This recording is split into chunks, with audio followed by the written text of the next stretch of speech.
रस्ता रोकोचं आंदोलन करत असताना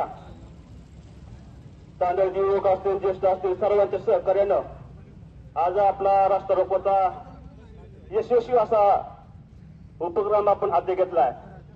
याच्यामध्ये आंदोलन करत असताना अगोदर तहसीलदार असतील, पीडब्ल्यूडीचे अधिकारी असतील, या सर्वजण निवेदन देऊन आपण आपली सर्व जबाबदारी आपण पूर्ण केली आहे।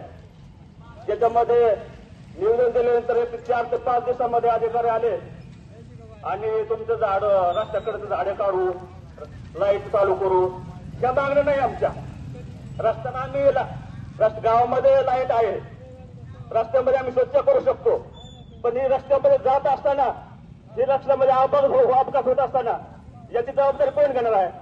त्याकरता आम्ही आमच्या मागण्यामध्ये रबर स्टिक बसवणे, लाईट जे असतील, या सर्व मागण्या आम्ही मागणी करत असताना फक्त 2च मागण्या आमच्या पूर्ण करण्यात आल्या, परंतु आम्हाला या मागण्या मान्य नव्हत्या। आम्ही म्हणून हा पवित्र आज तांदळ ग्रामस्थांनी सर्वांनी रस्ता रोकोचा आंदोलनाचा पवित्रा घेतला। यामध्ये सर्व युवक असतील, ज्येष्ठ सर्व व्यक्तिमत्व असतील, या सर्वांचं सहकार्य लाभलं, म्हणून सर्वांचं तांदळ ग्रामस्थांच्या वतीनं आभार मानतो आणि थांबतो।